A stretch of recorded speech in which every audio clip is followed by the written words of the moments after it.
Bismillahirrahmanirrahim. Assalamu alaikum. O level. Hopefully you will be fine and ready for the today's lecture. First of all, you must have a book in your hand. Take book of English, and then you must have a pen in your hand.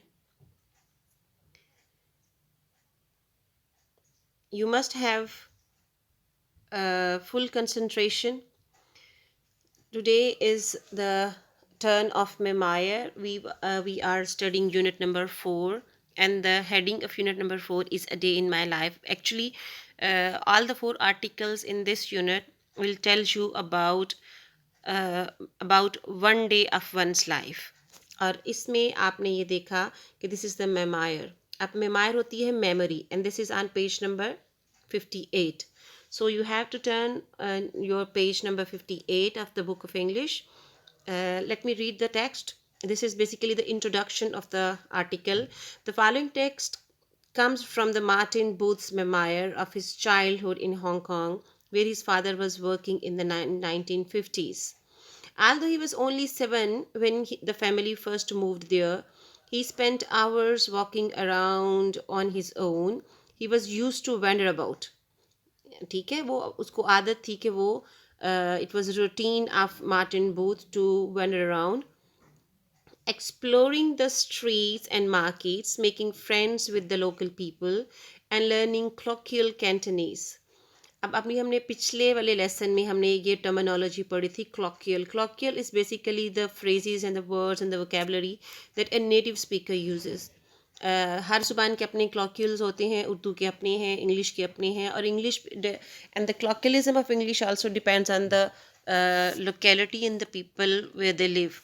English main English जो England है उनका क्लर्कलिज्म different होगा, कहीं और कोई रहता है कोई और होगा. सो कैंटनी बेसिकली कैंटनीज हम उन लोगों को कहते हैं जो चाइनीज़ होते हैं, उनको कहते हैं. और जो जो हांगकांग और सिंगापुर के लोगों के जो इलाका है उनको कैंटनीज़ का नाम भी दिया जाता है. द लोकल्स कॉल्ड हिम गवेलो. Him stands for Martin Booth. मार्टिन बूथ को वो गवेलो कहते थे. The locals called him Gavelo, which means pale one or ghost. Pale one क्यों कहते थे? And they believed that touching his golden hair would bring them luck. कि जो कैंटनीज के लोग थे वो ये जो मार्टिन बूथ के गोल्डन हेयर थे उसकी वजह से उसको ग्वेलो कहते थे, और उनको they believed that by touching the golden hair of Martin Booth will bring good luck to them. At times of the incident which Martin Booth recalls below, he was about 10 years old. अब जो event वो आपके साथ share करने जा रहे हैं वो मैं अभी आपको पिक दिखाती हूँ, एक आपकी बुक में से ही ली है मैंने, तो it will give you an idea of the scene कि वो उस वक्त सिचुएशन क्या थी. Let's see. Here you can see that this is the scene of a burning locality. कि यहाँ पे this is the Martin Booth. You can we can very easily observe the golden hair. और यहाँ पे ये सारे आग लगी हुई है और हराइजन सारा बर्निंग है, फील हो रहा है, and the people are running around to save their belongings. आपने उनके देखा हाथों में कुछ ना कुछ उन्होंने पकड़ा हुआ है, और कुछ के साथ यहाँ पर ये आपको it looks like a child कि वो बच्चों को बचाते हुए साथ साथ लेके जा रहे हैं. यहाँ पर आप देख सकते हैं कि उसने शोल्डर पर कुछ अपनी बिलोंगिंग्स उठाई हुई हैं. So everybody was trying to save one's own belongings. आग से बचाने के लिए वो लोग मूव कर रहे हैं. यहाँ पे यू कैन सी कि वो हट है, उसके अंदर कोई हेल्प के लिए अपने बाजू उठा के तो वो हेल्प के लिए किसी को बुला रहा है. ठीक है, basically this is the scene. And Martin Booth was coming back from the school. अपने स्कूल से वो वापस आ रहा है, और सड़क पर जाते जाते उसको वहाँ सीन नज़र आता है, और उस सीन को और उधर उस वक़्त क्या हुआ उसके साथ वो अपने आप को रिलेट करके तो आपके साथ चीज़ों को शेयर कर रहा है. नेक्स्ट सीन में देखते हैं, टेक्स्ट है आपकी. टेक्स्ट में कहते हैं कि वॉकिंग बैक फ्रॉम स्कूल, ठीक है, वॉकिंग स्कूल से वापसी के साथ उसके साथ क्या हुआ.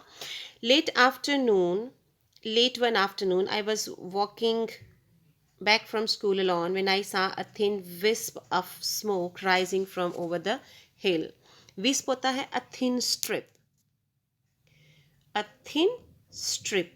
Strip मतलब पट्टी सी है छोटी सी, वो उसको नज़र आई स्मोक की. पहले मतलब ये अभी छोटा है, आग थोड़ी जगह पर लगी हुई है. When I saw a thin strip of smoke rising from over the hill, I gave it no thought. I didn't take the notice of that strip. मैंने ख्याल नहीं किया. I didn't give him importance to him, importance to it, and was trudging down. Trudge होता है walk, WALK, and was trudging on down Waterloo Road when I saw that this was now a column.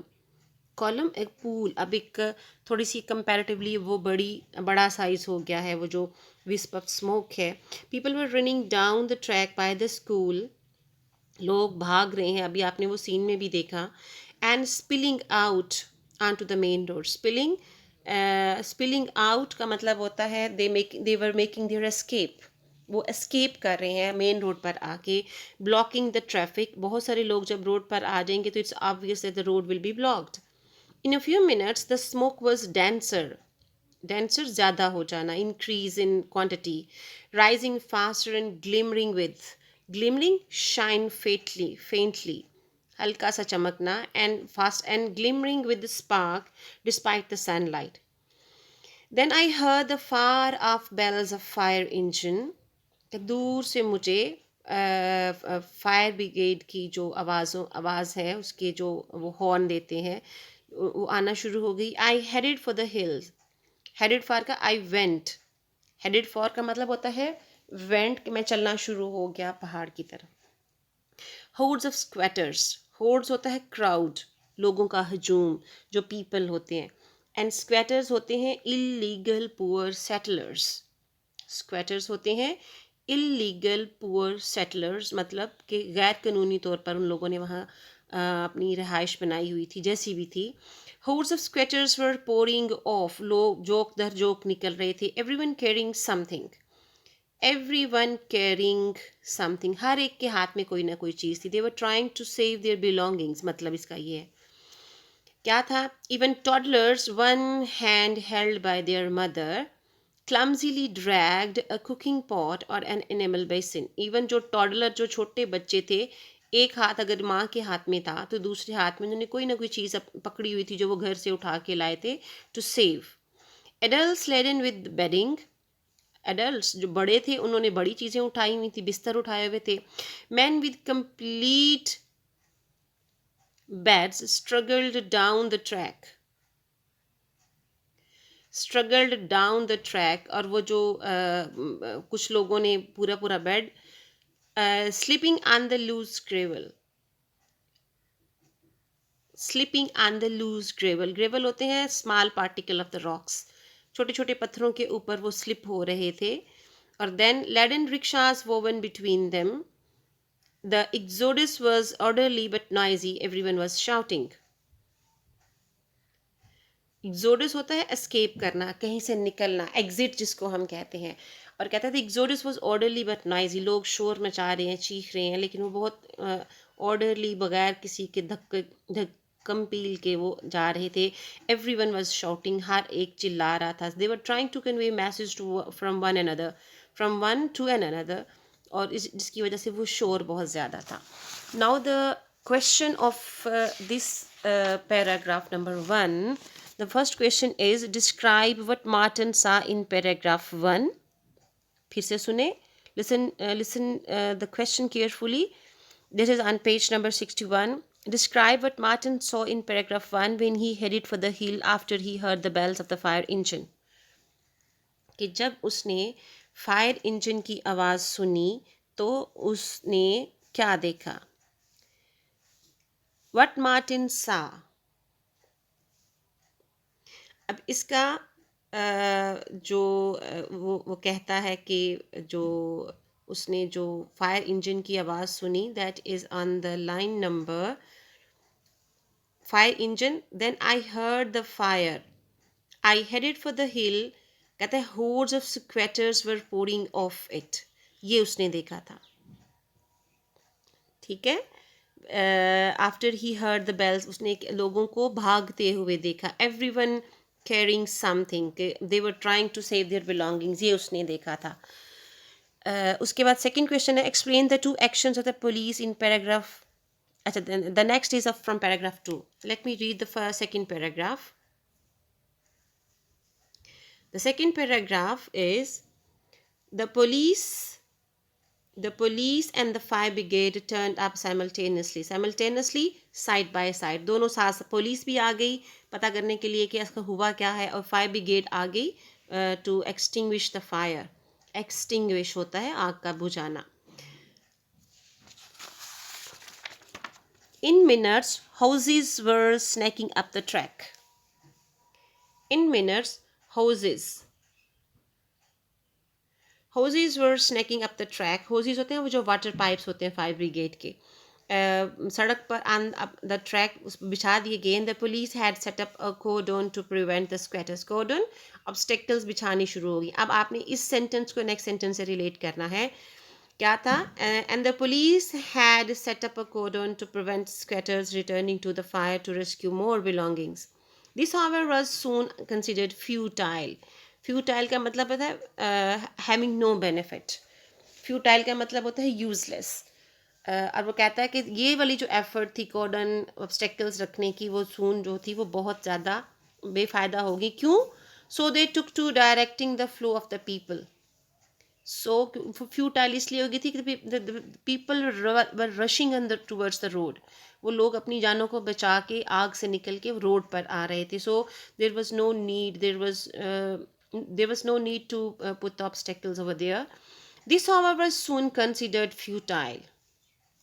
तो ये question भी है आपका कि वो futile क्यों हो गई थी. Because people were rushing towards the road in order to save their lives. So they took to directing the flow of the people and getting the traffic moving again. इसलिए उन्होंने लोगों को किसी और सिमत में मोड़ना शुरू कर दिया, ऑब्स्टेकल्स का काम छोड़ के, and getting the traffic moving again, और ताकि सड़क पर जो गाड़ियाँ आ जा रही हैं वो इजीली मूव कर सके. फायर ब्रिगेड भी तो आ रही थी. I hurried the bottom of the track. अब वो जो सोर्स ऑफ द है ना इवेंट, जो सोर्स जहाँ पर सोर्स ऑफ द फायर, वो वहाँ उसकी तरफ मूव करने लगा. कौन? जो मार्टिन बूथ है, वो उन्होंने मूव करना शुरू कर दिया. The smoke was by now hundreds of feet high. पहले वो सिर्फ विस्प ऑफ स्मोक था, अब वो देखें वो कितना ऊपर, विद इन मिनट्स वो जो है वो उसने इंक्रीज किया है. The smoke was by now hundreds of feet high, but as the squatter area was over a ridge extended part of the mountain के, जिसको हम कहते हैं एक शेड है, एक किनारा है माउंटेन का एक्सटेंड किया हुआ. As the scatter area was over a ridge, I could not see the seat of the blaze fire. वो कहता है मुझे आग, he was not able enough to see the to watch the main place where the fire was burning. I joined the throng. Throng is crowd. Throng is crowd. CROWD. I joined the throng of the people returning to save their belongings. I joined the throng. So here, Mr. Booth was trying to help the people to save their belongings. कहते मैं उन लोगों में हजूम में शामिल हो गया जो अपनी चीज़ों को बचा रहे थे. It shows that he had quite helping nature. वो लोगों के दुख दर्द में उन्होंने अपने आप को शरीक किया. From the top of the ridge, I was so shocked by the scene. अब ये भी एक, there is a question about this, कि उसने रिज के ऊपर से क्या देखा. I was so shocked by the scene before me, I just stood still, stunned. Stunned होता है extremely surprised, extremely worried. आप कह लें कि surprised, astonished जिसको हम कहते हैं. I just stood still, stunned. What lay before me was an inferno. Inferno is hell. आग ही आग थी, कहता है मेरे सामने. There was hell in front of me, in front of the Martin Booth. At least half the squatters' shacks had been reduced to piles of smoldering ashes. Ashes. कहता है at least half the squatters' shacks. जो shacks होती हैं, इसको ये these are the huts. जो झोंपड़ियाँ थी उनकी, वो कहता है वो at least half of the स्क्वेटर्स shacks had been had been reduced to piles of smoldering ashes, smoldering burning, reduced to piles of smoldering ashes. Some people pronounce ash, some ash tree होता है या ash tree होता है. Reduced to piles of smoldering ashes with here and there upright burning brightly. अब कहता है कि हर तरफ आग ही आग लगी हुई. The conflagration was moving through the area. Conflagration, fire. ये आपको बाद में ये vocabulary help करेगी, so try to note it down. The conflagration was moving through the area. The fire was moving through the area like a forest fire through a plantation of pines. कि pines is the name of the tree. Pines जो थी वो pines के जो tree pine trees जो थे उसके दरमियान बहुत तेज़ी से आग जो फैल रही थी. The noise was terrifying, shocking. The sound here and there was very shocking with the tin sheeting cracking. क्योंकि वहाँ पे जो घर जो बने हुए थे जो हट्स थे वहाँ पे उन्होंने tin for making the roof जो थी वो उन्होंने टिन की शीट्स भी बनाई हुई थी. As it warped destroyed explosion caused by the tinned food. अब वहाँ पे जो खाने के जो बर्तन या जो आपको पता है टिन फूड बाज़ार से जो रेडीमेड मिलती हैं वो भी वो क्रैक हो रहे थे. जैसे अगर आप ये जो कोल्ड ड्रिंक्स के जो टीन्स होते हैं जैसे 7 अप पेप्सी तो वो भी जब ब्लास्ट होते हैं तो it gives a loud noise. So explosions caused by the tinned food and the incessant hiss and spit of the burning wood accompanied by the crash of shacks caving in. अब हर तरफ चीज़ों के वो tins के फटने की चीज़ों के बर्न होने की जो आवाज़ें हैं वो नहीं आ रही हैं. A strong wind blew towards the fire sucking in paper. अब हवा की वजह से you know that the wind increases the speed of the fire. वो आग लगने की स्पीड होती है वो तेज़ हो जाती है अगर हवा चल रही हो. A strong wind blew towards the fire, sucking in paper. कागज़ों को आग लग रही है. Scraps of cloths. कपड़ों को आग लग रही है. Feeding it with oxygen. ज़ाहिर है हवा चल रही है तो there would be oxygen as well जो कि फायर को और ज़्यादा बढ़ाएगी. And peppering my legs with fine gravel.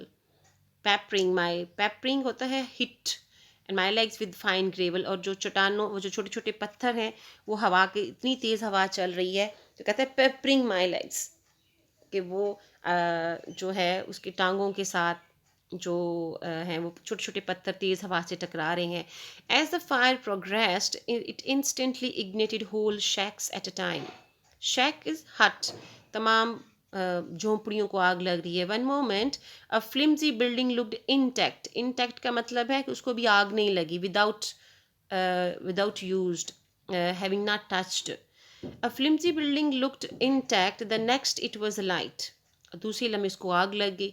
Before my eyes, a shanty hut. Shanty means hut. Before my eyes, a shanty exploded as if an artillery shell had hit it. उसको ऐसे लगा जैसे कि कोई उसको बॉम्ब आके लगा. Artillery stands for shut and artillery shell had hit it. A fountain of flame rose from it only to die in the rising smoke. A fountain of flame. Artillery कहता है कि उसको ऐसे एकदम से एक्सप्लोड हुई जैसे कि उसको कोई बॉम्ब सा लगा है.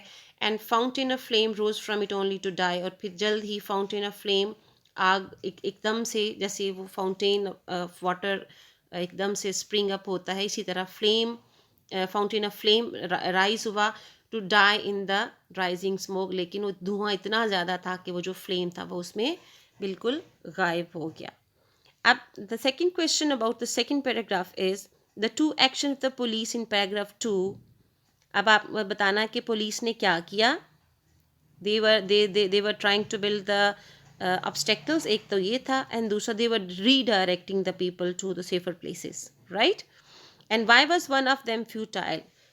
Putting obstacle जो था वो futile था because the people were rushing out towards the road. तो वो उनके लिए that was not possible to maintain that activity.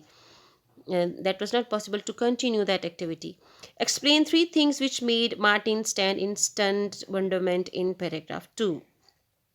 वो stunned क्यों था? Why he was stunned? And you can find the answer from line number 19 to onward. ठीक है? The answer to question number 3 is from line number 19 to onward. आपने उसमें से आपने three things which made Martin stand in stunned, कि तीन चीज़ें उसने क्या देखी, वो फायर और वो रनिंग, वो जो आग का लगने की दो तीन वाक़यात हैं वो आपने इसमें लिखने हैं. ठीक है जी. And this is the end of today's lesson. We have read two paragraphs, और टू पैराग्राफ्स में से आपने जो है आपकी बुक में के पेज नंबर 61 पे जो है क्वेश्चन नंबर 1, 2 और आपने 3 अटेम्प्ट किया हमने. And name 3 things in paragraph 2 which contribute to the terrifying noise. आपने question number 1 to sorry question number 1 to 4 attempt करना है. ठीक है जी. This is your homework. Try to write the answer to question number 1 to 4. 3 मैंने आपके साथ discuss कर दिए हैं. Fourth one is also I have to discuss 3 questions, and fourth one is also very very much easy. और आपने उसमें जो नॉइज़ का एलिमेंट है और नॉइज़ का जो इफ़ेक्ट है वो आपने उसमें मेंशन करना है. Thank you very much. Have a good day, और try to do your work right now. Don't leave the book, और अभी कोशिश करें कि आप अपना ये काम कर सकें. Thank you. Take care of you.